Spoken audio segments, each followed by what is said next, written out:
He thought I would come crawling, humiliated. Instead, I stepped out of a shining black limousine, the flash of cameras catching on the silk of my gown. My name is Alina, and this is not the story he expected. Welcome back, my beautiful family and friends. If you're hooked in and you're ready to enjoy this story, click subscribe and let me know in the comments where you're watching from. Because tomorrow, I'll be bringing you another story just as powerful and emotional as this one. And trust me, you don't want to miss it. The crowd outside the cathedral gasped before the words even left their mouths. A limo wasn't exactly rare in front of a wealthy man's wedding, but the fact that I emerged from it, that was something else entirely. I could feel their eyes before I even lifted my chin. The stares, the whispers, the way hands covered painted lips as recognition bloomed. That's her. The ex. The poor one. The one he left behind. And here I was, arriving in style. My name is Alina Moreno, and once upon a time, I loved a man named Daniel. I gave him my heart, my trust, my everything. But he wanted more. More money, more prestige, more sparkle than a poor girl from the South Side could give him. He walked away choosing wealth over love, and I thought that was the end of my story.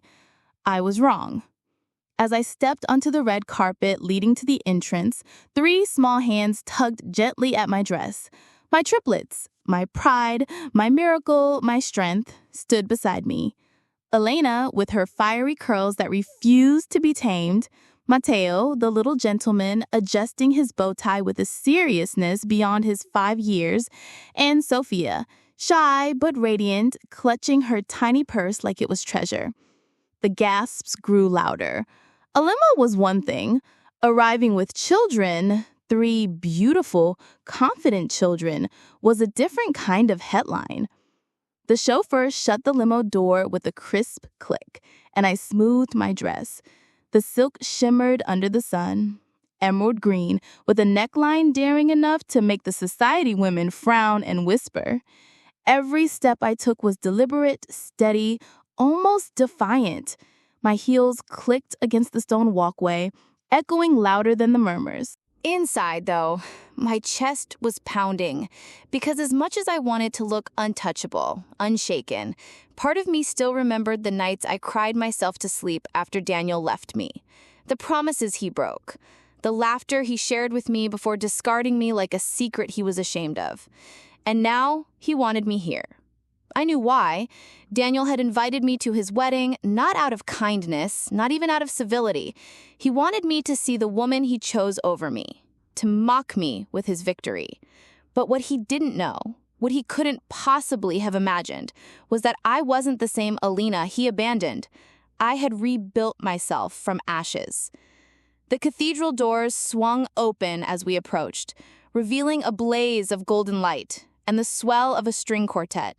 Inside, crystal chandeliers dripped like frozen raindrops from the ceiling.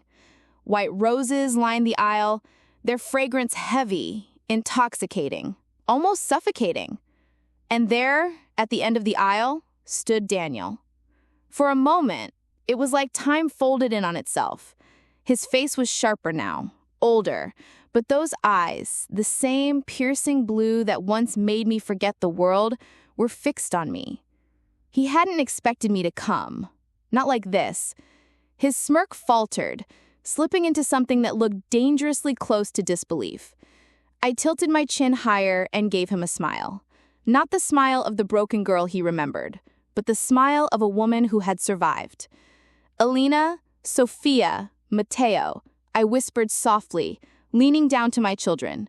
Remember what I told you? Yes, Mama, Elena said, her little chin lifting like mine. We walk tall, Mateo added firmly. And we smile, Sophia whispered, her dimples deepening.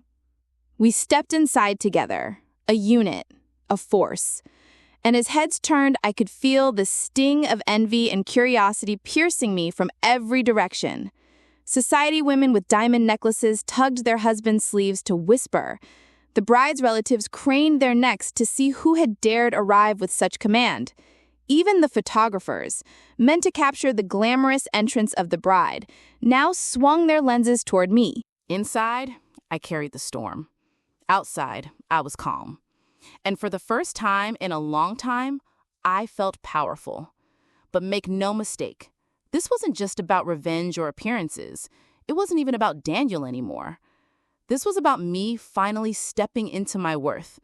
And perhaps, just perhaps, about discovering that life had far more in store for me than the man who once broke my heart. Because what none of them knew, not Daniel, not his bride, not the glittering guests, was that this was only the beginning of my story. What would you do if an ex who once broke your heart invited you to their wedding just to mock you? Would you show up or stay away forever? Comment below, I want to hear your thoughts. The music wavered when I walked further inside, as though even the violinist faltered for half a beat. My heels clicked against the marble floor like a drumbeat, each step drawing eyes and whispers that tangled together in a hiss of curiosity. Daniel's gaze found me instantly. He looked like he wanted to laugh, but the sound died before it could leave his throat. His bride, pale and perfect in her diamond-studded gown, followed his stare and froze. Yes, look at me, I thought. Look at the woman you expected to be bowed, broken, invisible. Instead, I walked with my children at my side, our heads high. Who is she? I heard a guest whisper loudly. The ex, someone else muttered back, just soft enough for me to catch. She's the one he left when he came into money. The words burned, but I smiled. They didn't know the whole story. Not yet. The triplets held on to me like anchors. Elena's curls bounced defiantly as she looked around. Mateo adjusted his little bow tie again, and Sophia clutched my hand. Their presence steadied me more than they knew. As we reached the pews near the front, Daniel suddenly cleared his throat. Elena, he said, voice loud enough for people nearby to hear. I didn't expect you would actually come. I turned toward him slowly, deliberately, and let my eyes meet his. Why wouldn't I? You invited me. The crowd stirred. A few chuckles, a few gasps. Daniel's jaw tightened. He hadn't expected me to answer so calmly, so confidently. He wanted me flustered, diminished. Instead, I gave him my sweetest smile, the kind he used to say could undo him. Still dramatic as ever, he muttered, attempting to regain his composure. Still arrogant as ever, I replied softly, just for him. His eyes flicked down, for the first time, to the children. The change in his face was almost imperceptible, but I caught it. The flicker of shock, the crack in his mask. Triplets. 3 of them. Whispers rippled again, sharper now, like wildfire. Are those her children? Do you think they're his? He never mentioned. Daniel's bride stiffened, her painted smile faltering. She looked at him, then at me, her eyes narrowing with suspicion. Good. Let her wonder. Inside, my heart was racing. I hadn't come here to make a scene, but his arrogance had forced me to accept this invitation. He wanted me humiliated, and instead I was forcing him to stand there under the weight of his own decisions. The ceremony hadn't even begun, yet tension strangled the air. I guided my children into a pew near the front, their small hands warm against mine. Elena tugged at me. Mama, why is everyone staring? She whispered. Because they've never seen such beauty walk into a room before, I said softly, kissing her curls. She giggled, a sound so pure it cut through the tension like light through glass. Daniel heard it. I saw his shoulders stiffen. He was realizing something, that I hadn't crumbled without him, that I had created something greater than he ever imagined. The priest cleared his throat awkwardly, trying to redirect the focus back to the ceremony. Guests shuffled, the quartet resumed playing, but the air was thick with unspoken questions. And I could feel Daniel's eyes on me, even as the bride adjusted her veil and pretended not to notice. Flashbacks crashed against me like waves. The night he left me, the cold words, "You're holding me back, Elena. I need more than this." The way he walked away without looking back, leaving me with a hollow ache that refused to heal for months. And then the discovery. 3 heartbeats in my belly. The triplets, my miracle, born in the wake of heartbreak. Every struggle, every sleepless night, every job I juggled to keep us fed, all of it had led me here, to this moment where I stood taller than the man who thought he destroyed me. The bride's mother leaned toward her daughter, whispering harshly, but her eyes flicked to me with thinly veiled contempt. I knew that look, well, it was the same one society always gave women like me. Poor, discarded, forgotten. But not today. Today, the limo, the dress, my children, they weren't for Daniel. They were for me. For the girl I used to be. For the woman I had become. The music swelled again, but it was no longer just background. It was a soundtrack to a battle of gazes. Daniel's blue eyes locked on me across the aisle, full of disbelief and something else he didn't want to admit. Regret. And that was the spark that would set everything in motion. Alina, Daniel said again, softer this time, as though he couldn't help himself.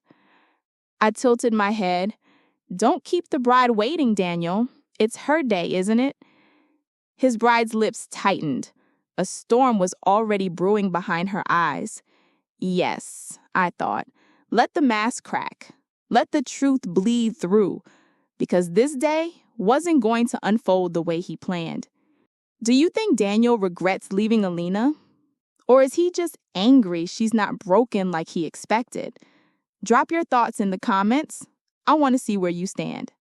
I kept my eyes fixed forward, pretending the music in murmurs didn't rattle me. But inside, my heart was pounding like the drums of a funeral march. Daniel had looked at my children as though the ground had been ripped out beneath him. I saw it, that flicker of recognition, of something dangerously close to regret. But I wouldn't give him the satisfaction of knowing how much that looked unsettling to me. So I sat straighter in the pew, smoothing my gown, forcing my lips into a calm smile, as though this entire circus wasn't suffocating me. The bride glided down the aisle, her veil shimmering under the chandeliers. She was beautiful, flawless even, with the kind of poise money buys. I watched Daniel extend his hand to her, the crowd sighing in admiration, and still his eyes betrayed him. For just a moment, barely a heartbeat, his gaze flicked back to me. Then, almost guiltily, he tore it away. I clenched my fists in my lap, nails digging into my palms. This was exactly why I didn't want to come. The temptation to search his eyes for the boy I once loved was too dangerous. I hated myself for even noticing. Because no matter how regal I look today, I remembered the girl I used to be, the one who begged him not to go. "Don't do this, Daniel," I had whispered all those years ago. "We can make it. We don't need money to be happy." And his reply, cold and final, "Love doesn't pay bills, Alina. I won't spend my life in scraps." That sentence had lived in my chest like a shard of glass ever since. The priest began speaking, but I barely heard the words. My children fidgeted beside me, whispering. "Why does that man keep looking at you, Mama?" Mateo asked softly, his eyes sharp like his father's once were. I pressed a finger to my lips. "Shh, sweetheart, focus on the music." But he was right. Daniel's resistance was slipping. He tried to smile at his bride, to play the part of the perfect groom, but every so often, his eyes dragged back to me like a moth to flame, and every time, I resisted the urge to look back. Because if I looked too long, the cracks in my armor might show. At the reception afterward, the resistance grew unbearable. The ballroom glittered with crystal chandeliers and tables drowning in roses, but the air felt thick, suffocating. I led the children to our assigned table, ignoring the stares that followed us. Forks paused mid-air, conversations broke mid-sentence. Everyone wanted to know, who was I now? Poor Alina suddenly transformed? The bride's friends whispered behind manicured hands. She actually showed up. With children! Can you believe it? Do you think they're his? The word stung, but I forced my smile brighter. I'd survived harsher tongues than theirs. Daniel approached then, his bride still on his arm, though her grip was stiff, her smile cracking. "Alina," he said, voice carefully casual, too loud for his own comfort. "You've surprised everyone today." I tilted my head, sipping water from a crystal glass. "Didn't expect me to clean up well, Daniel?" His jaw twitched. "That's not what I meant." "Then what did you mean?" I asked, my tone sugar, but my eyes sharp. For a moment, silence. He had no answer, not one that wouldn't expose him. His bride's grip on his arm tightened like claws. Inside, though, I was unraveling. My children's presence had emboldened me, but being so close to Daniel again, his cologne lingering in the air, his voice curling around my name, was dangerous. I had promised myself I was over him, that I'd built a life without needing his shadow. And yet, a small, traitorous part of me still felt the sting of what-ifs. I hated it. I hated him for making me feel it. So I resisted. I steeled myself, letting my children's laughter anchor me. I focused on Sophia tugging at her napkin, on Elena whispering a joke to her brother, on Mateo proudly telling the waiter he wanted apple juice in a fancy glass. They were my strength, my proof that love could exist without Daniel. The bride's father stood, his face thunderous. "You humiliated her once, Daniel? And now this circus at my daughter's wedding?" His voice cut through the hall like a whip. The bride yanked her arm away from Daniel, tears brimming in her eyes. My triplets looked up at me with pride, their little hands clutching mine as though I was their entire world. And in that moment, I realized I didn't need revenge. I had already won. A man from the crowd, tall, composed, with kind eyes, stepped forward. He was the event planner, someone I'd briefly spoken to when I arrived. He bowed slightly. "Miss, if I may, it seems you don't belong in the shadows of this story. You shine brighter than anyone in this hall." His words sent another ripple through the guests. Daniel's jaw tightened, but he was powerless. His own day, his own stage, had been stolen, not by me, but by the truth. I smiled, finally at peace. "Come, children, we don't need to stay where we're not wanted." As we turned to leave, applause followed us, loud, unashamed, genuine. Behind us, Daniel stood frozen, trapped in the humiliation he had crafted for me. The limo door closed, and as we drove away, my daughter leaned against me. "Mommy," she whispered, "you were like a queen in there." And for the first time in years, I believed it. Because I hadn't just walked into his wedding. I walked out of it, free. It had been 3 months since the wedding, the day I walked out of that hall with my head held high, my children beside me, and whispers of disbelief trailing in my wake. People thought the limo was the peak of my success. They didn't know it was only the surface of what I had built in silence. My little sewing business had long since transformed into a fashion line. Orders flew in from across the country. And a month after the wedding, one of my designs was featured in a magazine. I remember staring at the glossy pages, tears in my eyes. Not because I needed validation, but because it was proof that my struggle had blossomed into something powerful. Life with my triplets was still noisy, messy, and exhausting, but now it was also filled with joy. I had the means to give them the childhood I never had. Good schools, bedtime stories without worry, laughter without hunger. As for him, the groom who tried to mock me, word got back to me. His marriage was already cracking under the weight of debt and arguments. I didn't smile at his downfall. I didn't need to. I had already won the day I chose myself. The limo, the stares, the whispers, those were just the beginning. My real revenge was living beautifully and letting the world see that the girl they once pitied had risen into a woman they could only admire from afar. And as I zipped up another gown destined for a celebrity client, I whispered to myself, this is only the start. Thank you for watching this story to the end. If you enjoyed this story, you will surely love the next one. It's as interesting and even more intriguing as you can ever imagine. So do check it out.